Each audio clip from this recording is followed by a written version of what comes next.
All right, today we're going to tackle something that seems basic but is so important. How to write better HTML, specifically by nailing your headings and paragraphs. Let's get into it. You know that feeling, right? You land on a website and it's just a total mess. It's confusing, hard to read, and you just can't find what you need. So what's going on there? Well, the secret to fixing that, it's not some crazy, complex JavaScript library or the latest, greatest framework. Nope. The answer is usually hidden in plain sight, in the simplest, most fundamental HTML tags. Think of it like this. Every web page has an unseen skeleton. And these are the foundational building blocks that give it not just its shape, but, and this is the key part, its meaning. So at the core of that skeleton are what we call structural elements. We're talking about heading tags, H1 all the way down to H6, and of course, the P tag for paragraphs. And here's the critical thing to remember. These tags are not just about making text look pretty. Their real job is to give your content meaning, hierarchy, and organization. And this quote here, it just nails it. They're not just helpful, they're fundamental. And when you start thinking of them that way, that's when you really start to separate clean, professional code from, well, a digital mess. Honestly, the best analogy is just a simple book outline. Your H1, that's the title of the whole book. Your H2s are the big chapter titles. Then the H3s are the subsections inside those chapters. And it just keeps going down the line. When you follow this hierarchy, you're creating this super clear, logical map that anyone or anything can easily follow. Okay, so that's the what of it. But the why? Oh, the why is where this gets really interesting. Because you have to remember, your code isn't just talking to the browser. It's actually a conversation with three totally different audiences. First up, you've got your human readers. A good structure means they can scan your page and find what they need in seconds. Next, and this is huge, you've got assistive technologies. For someone using a screen reader, these tags are like a roadmap. And finally, you have search engines. They literally use your heading structure to figure out what your page is about and how to rank it. And look, this point is so critical. The W3C, the people who make the web standards, spell it out. Screen readers depend on these heading tags to let users navigate. It lets them scan the page, skip to the section they care about.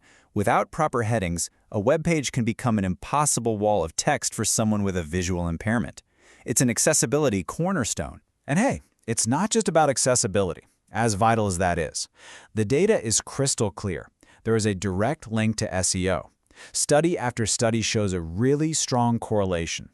Pages that use a proper H2 and H3 structure and put their main keyword in the H1, they just flat out perform better in search rankings. It's a proven advantage. Really, this all comes back to one core idea: semantic HTML. All it means is using HTML elements for what they were meant to do.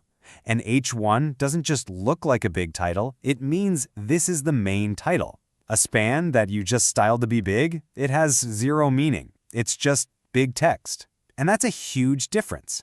Okay, before we move on, we have got to talk about something.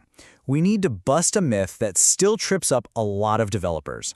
I like to call it the ghost of the outline. So if you've been around web dev for a bit, you might remember hearing about the HTML5 document outline algorithm. It was this whole concept where you could kind of reset your heading levels inside elements like section or article.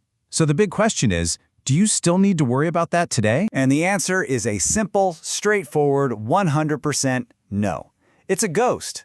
That algorithm, it was just a proposal. No browser ever actually implemented it. It's been officially removed from the spec.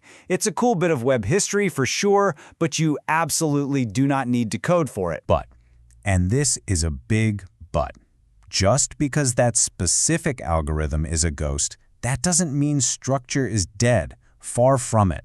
In fact, the simple classic rules are more important than ever. Use one and only one H1 per page. Follow that logical hierarchy. Don't skip from an H1 to an H3. And please use those landmark elements like main and section to group your content. All right, with those principles fresh in our minds, let's get super practical and lay out some simple rules for writing clean code. And really, it all boils down to this table, the do's and don'ts. Use a single H1. Don't skip heading levels. Use P tags for actual paragraphs, not a stack of BR tags to create space. The golden rule is, let HTML define the meaning and structure, and let CSS handle all the visual styling. Keep those jobs separate. Okay, knowing the rules is half the battle. The other half is knowing the common mistakes so you can spot them and avoid them.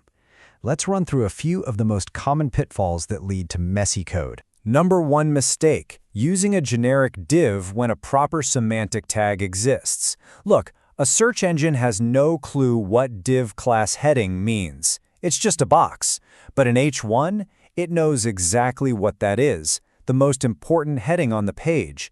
It's about using the right tool for the job, every time. This is a similar problem, what I sometimes call divitis. Instead of just throwing divs everywhere for your layout with classes like header or content, use the landmark elements HTML gives you for free. Use header, use main. They add that vital semantic meaning and make your document so much clearer. Now this one looks minor, but oh man, it can cause some serious headaches. Improper nesting. You have to close your tags in the reverse order you open them. You see here how the div is closed before the P tag inside it. That's invalid HTML, and it can lead to some really weird, unpredictable bugs in how the page looks. And finally, let's not forget that this is about more than just text. Accessibility is key for images too. You have got to provide descriptive alt text. For someone using a screen reader, that alt text is the only thing that tells them what that image is about. It takes 5 seconds, and it makes the web a more inclusive place for everybody. So let's pull all of this together. When we talk about building a better web, what are we really talking about? It's about understanding that your code is so much more than just a set of instructions for a computer. At the end of the day, your code is a conversation.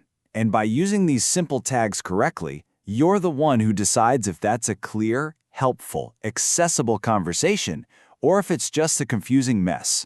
You aren't just writing lines of code. You're communicating with people, with assistive tech, with search engines. So the question to leave you with is this: who are you talking to, and what are you trying to say?